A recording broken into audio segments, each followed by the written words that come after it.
자, 여러분, 마지막 기회 잡는 시간은 지금도 흘러가고 있습니다. 비트코인과 알트코인 시장 앞으로 어떻게 흘러갈까요? 안녕하세요. 아빠는 왜 코인 안 했어입니다. 현재 2월 11일 화요일 영상 시작하도록 하겠습니다. 25년 2월 10일 기존 비트코인이 94,000달러로 침체를 겪고 있다. 였고 전문가들은 새로운 무역 관세로 인해 위험 심리가 흔들리고 주요 인플레이션 데이터를 앞두고 거래자들이 신중한 태도를 보였기 때문이라고 밝혔다. 였고 이제 주목해야 할 것은 이제 수요일에 발표하는 미국 CPI 얼마 남지 않았죠. 그래서 분석가들은 12월 수치와 마찬가지로 전년 대비 2.9%의 증가를 예상 중이며 12월 수치에 따르면 인플레이션은 2024년 대부분 기간 동안 하락한 후에 대체적으로 정체된 상태를 유지하고 있다. 또한 이제 알트코인도 비트코인의 움직임과 마찬가지로 침체되어 있고 이들은 좁은 범위 내에서 움직이며 위험한 자산에 대한 주의가 이제 증가했는데요. 암호화폐 시장 전체 시가총액은 3조 1,500억 달러에서 3조 1,100억까지 감소했습니다. 그래서 한 400억 달러 정도 감소를 한 거죠. 하지만 지금 흐름을 본다면 시간이 지날수록 점차 회복세로 이제 전환 중이고 10일 오후 8시 기준 비트코인은 이제 94,000달러 근처까지 떨어졌지만 지금 비트코인 차트를 보면 다시 이제 회복하고 있는 단계, 바닥을 이제 다지면서 살짝 반등을 쳐주는 단계입니다. 그래갖고 뒤에서 비트코인 브리핑도 같이 할 예정인데 지금 비트코인 흐름이 좋은 흐름으로 계속 유지되고 있다. 그래서 이는 캐나다와 멕시코에 대한 관세 부과가 30일간 이제 유예되어서 완충작용을 했기 때문이라고 이제 전문가들은 이제 보고 있는데 유예 기간이 끝나면 관세 부과 가능성이 있어서 주의해야 한다. 그래서 유예 전까지는 어느 정도 회복세를 또 타다가 기간이 끝나면 또 다시 조정을 받으면서 하락할 수 있는 그런 가능성이 이제 있을 수 있다는 거죠. 하나의 또 시나리오니까. 이제 추가적으로 이제 트럼프 암호화폐 자문위원회 리플 CEO 브래드가 합류할 가능성이 제기됐습니다. 갈링하우스의 자문위원회 합류는 리플의 규제 논의 영향력을 강화하고 향후 암호화폐 정책 결정 과정에서 주도적인 역할을 할 수 있도록 도움을 줄 것이다. 이 사람이 이제 리플 CEO인데 이제 XRP로 바뀌었죠. 근데 이제 XRP가 아니라 XPR이라는 코인인가 무슨 코인이 있을 거예요. 그래갖고 이런 것들이랑 좀 헷갈리지 마시고 비슷한 이름이 하나 있는데 지금 생각이 나지 않지만 이런 것들 이름 같은 거 비슷한 것들 조심하시고 특히 SEC와 소송이 이제 진행 중인 상황에서 그의 합류는 리플에게 큰 힘이 될 수 있다. 그래서 뭐 리플의 상승세가 뭐 이런 기사들로 인해서 또 한 번 더 일어날 수 있는 것이고 최고점 돌파된 자리에서 한번 저항이 나왔기 때문에 약간의 반등이 될 수 있는 거죠. 그러니까 이렇게 상승하고 나서 조정 주다가 다시 고점을 한번 테스트하라고 하는 이런 소식으로 인해서 그래서 갈링하우스가 위원회에 합류하면은 XRP에 대한 이제 기관 투자자들이 신뢰도가 높아져서 5.5달러까지 이제 급등할 수 있다는 전망도 이제 내놓긴 했습니다. 그래서 코스피 지수가 지금 현재 하락하면서 2,500선이 위협받고 있고 도널드 트럼프 대통령의 이제 상호관세 부과 예고로 투자 심리가 위축된 결과를 반영하고 있다. 한지영 키움증권 연구원은 트럼프 전략은 이제 선 관세에 때린 다음에 그 다음 이제 협상 유도하는 전략이므로 전면적인 과세 전쟁 가능성은 낮다. 그래서 관세 때문에 뭐 코인이 떡락한다 뭐 여러 가지 이슈들이 나왔었는데 만약에 이렇게 간다고 하면은 무난하게 알트코인들이나 뭐 비트코인들이 조금 흘러가지 않을까도 싶고 관세 이슈는 주가 방향성보다 변동성을 유발하는 요소로 작용할 수 있기 때문에 언제부터 이 코인 시장이 FOMC 신경 쓰고 뭐 미국 장세 신경 쓰고 아주 그냥 피곤해졌죠. 가면 갈수록 점점 더 피곤해집니다. 또한 국내 암호화폐 거래소에서 예치금이 지난 1년 2배 이상 이제 급증해서 10조 원을 넘어선 것으로 파악됐다. 개미들이 비투를 한다거나 너나 나나 이제 끌어모은 거죠. 이제 입에서 입으로 퍼지는 그런 코인 상승세의 소문을 듣고서 모은 걸 수도 있고, 약고 예금 적금을 뭐 깨고 오는 사람도 있을 수 있고, 약고 뭐 탈출한 자금이라든지. 뭐 이런 것들이 이제 계속 한국 주식은 그렇게 막 크게 재미가 없잖아요. 아무래도 코인이 24시간 장이고 변동성도 훨씬 상한가도 없기 때문에 이런 시장을 맛본 사람들은 뭐 잊지 못하죠. 그래서 계속 자금이 몰리고 있는 상황이다. 2달새 26조 원가량의 자금이 은행에서 이탈한 셈인데 이르면 다음 달 법인의 가상자산 투자가 허용되면 또 한 차례 대규모 자금 이동이 나타날 것으로 예상된다. 그래서 또 한 차례 대규모 자금이 이동이 된다면은 뭐 대불장을 예고하는 걸 수도 있고 뭐 알 수는 없지만 한번 상황을 지켜봐야 합니다.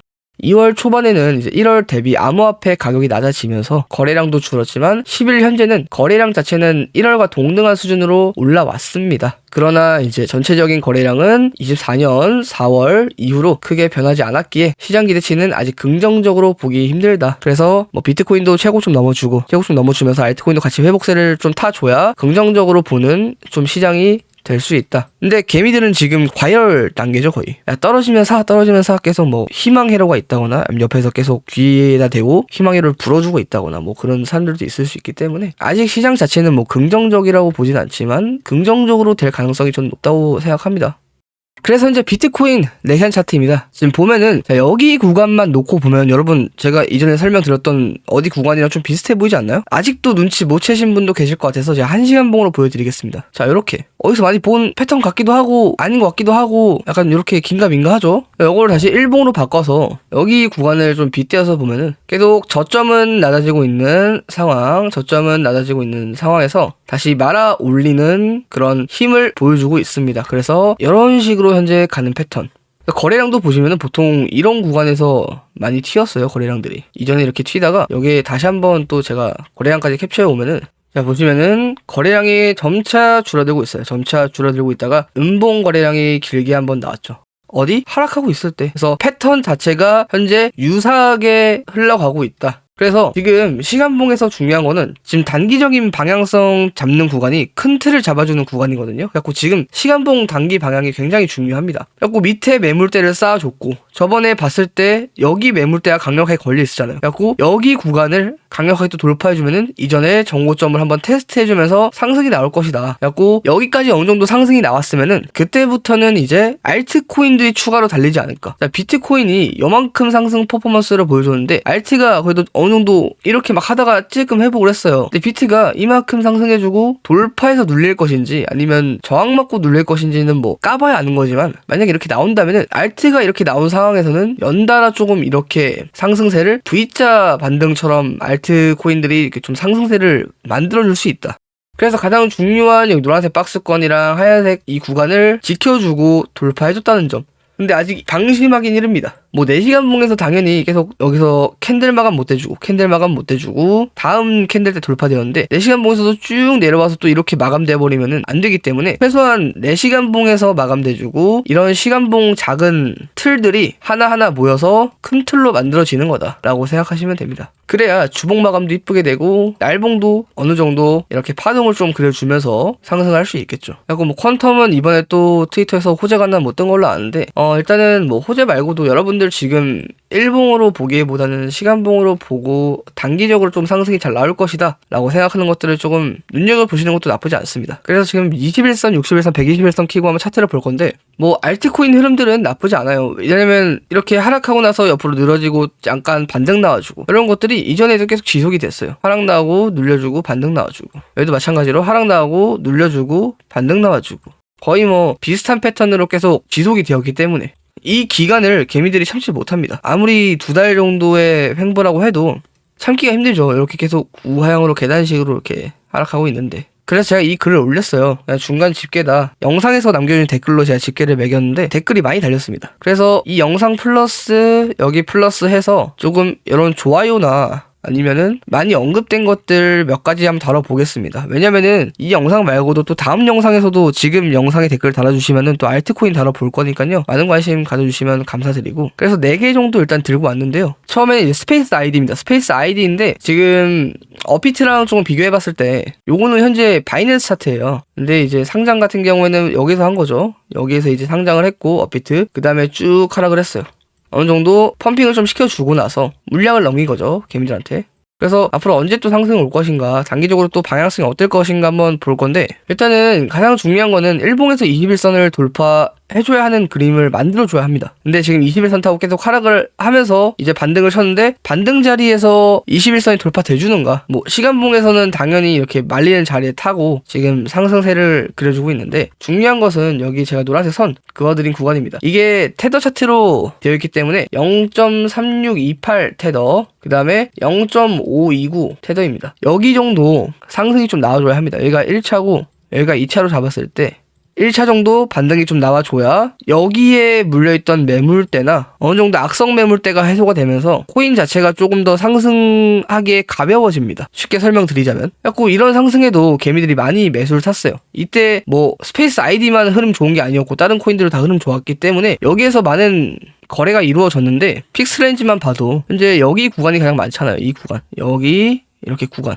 그래서 일단은 1차를 넘겨줘야 이 구간을 테스트할 수 있기 때문에 여기에서 물린 사람들도 어차피 1차까지 올라오면은 이제 한번 털까 그냥? 왜냐면은 약손실 나고도 털만한 자리가 와있기 때문에 지금 같은 경우에는 한 30% 40% 이렇게 물려있지만 10%뭐 20% 언더로 들어가게 되면은 사람들은 털 생각을 합니다. 또 다시 40% 가면 어떻게, 막 마이너스 50% 가면 어떻게, 막 이런 마인드도 있고 여러 가지 그런 상황들이 걸쳐져 있기 때문에, 아니면 뭐 빌린 돈이라든지 그러면 오히려 더 조급해질 수밖에 없죠. 사람이 넘겨줘야 하고, 뭐 주봉이든 아니든 간에 일단은 가장 큰 중요한 거는 저점이 이탈되었는가. 그래갖고 여기 저점은 이탈되었지만 지금 이 차트 역사상 여기 저점은 현재 이탈이 되지 않았습니다. 그래서 가장 중요한 부분은 여기 꼬리 위로 이렇게 지금 걸쳐져 있는데 좀 살려주면서 여기 구간과 여기 구간을 같이 돌파를 해줘야 그때부터 조금 분석이 가능할 것 같아요. 스페이스 아이디 같은 경우에는. 그래갖고 지금 자리에서 24% 정도 상승이 나와줘야 한다. 그럼 원화로 지금 자리에서 한 대략적으로 540원 정도 되겠죠. 540원 정도. 그 다음에 블러입니다. 블러도 여기에 동시 상장된 코인이에요. 업비트 말고 해외 거래소에서. 아마 4개인가 5개 거래소에서 동시 상장된 걸로 알고 있는데,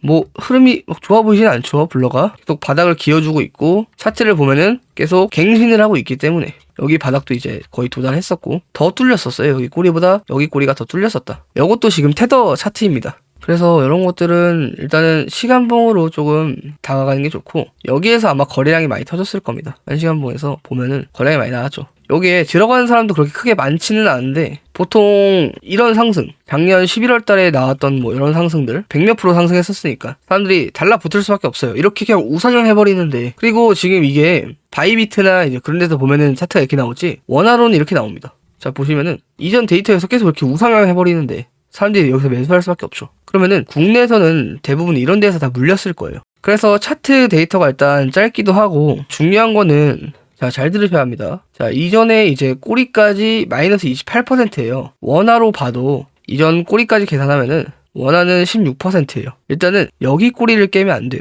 지금 블러가 원화 차트랑 해외 거래소 차트랑 좀 다른데, 거래량도 다르고 퍼센트도 다르고 다른데, 일단은 이 저점을 깨시면 지금 안 됩니다. 다시. 그래서 이렇게 나왔고 반등 나오고 저점 깼잖아요. 그쵸? 또 옆으로 흐르고 있고 패닉셀 나오고, 그럼 만약에 이전에 저점을 한 번 더 깨주는 무빙이 나온다? 이런 그림이 나온다? 이렇게 하고 이런 그림? 그러면은 저는 블러는 이제 조금 끝났다고 봐도 무방하지 않을까. 왜냐면은 여기에선 모르겠는데 일단 바이비트 거래소에서는 거래량이 많이 들어왔어요. 거의 역대급으로 거래량이 이렇게 올라가고 있단 말이에요. 그래서 어느 정도 털어먹기를 또 한번 시전하지 않을까. 근데 이 시전하는 구간이 이전에 이 꼬리를 좀 깨주면 안 되는 차트 진행으로 좀 가고 있습니다. 아직 차트 진행도를 좀 봐야 아는데 지금 이 하락한 상태에서는 알 수가 없긴 해요. 그래서 조금 더 한 진행을 봐야 합니다. 한 달 정도? 요 정도까지는 좀 나와줘야 차트가 어떻게 진행된다 이제 좀 예상을 할 수 있는데, 아직은 좀 알기가 어려운 것 같습니다. 뭐 이렇게 반복될 수도 있고. 자, 그 다음에 니어 프로토콜입니다. 자, 니어 같은 경우에는 보시면은 가장 중요한 포인트 자리가 여기 구간. 이탈되었지만 꼬리로만 이탈되었어요. 그래서 보통 이런 추세를 타고 한번 깨주면서 눌릴 것이냐, 아니면은 이렇게 그냥 수렴 형태를 만들어주면서 반등을 쳐줄 것이냐인데, 제가 봤을 때는 반등을 쳐줄 확률이 높습니다. 차트가. 왜냐면 이게 깨지려면은 더 많은 공을 세워야 합니다. 차트에. 공을 세워야 하고, 깨지는 패턴보다는 조금 반등을 쳐주는 패턴이 나오지 않을까. 왜냐면은 얘도 저점이 계속 낮아지는 형태인데 여기에서 한 번 더 낮출 필요는 없고, 어느 정도 여기에 대한 박스권이라고 봤을 때 박스 중단까지 반등을 조금 뭐 쳐줄 수는 있고, 아니면 상단까지 칠 수 있는데, 일정 구간을 쳐주고 조정이 오더라도, 그 다음에 저점 이탈을 하더라도 여기에서 현재 반등이 나올 만한 자리다 라고 생각이 듭니다. 그래서 차트는 굉장히 좋은 흐름으로 가고 있다. 대신에 얘 같은 경우도 비트코인을 같이 봐야 합니다. 비트코인이 빠지면 얘도 같이 빠지는 코인 중 하나라서 비트코인의 움직임을 좀 영향을 많이 받는 코인이에요. 그래서 비트코인도 같이 봐줘야 한다. 그 다음에 중요한 건 여기 선까지는 좀 회복을 해야 한다. 여기가 4.5달러에서 4.3달러 정도, 그냥 테더 가격이죠. 그래서 이렇게 3개, 스페이스 아이디랑 블러, 니어 알아봤는데요. 또 관심 있는 알트코인 있으면 댓글로 남겨주시길 바랍니다. 항상 안전하게 매매하시고 성투하시길 바랍니다. 감사합니다. 성투!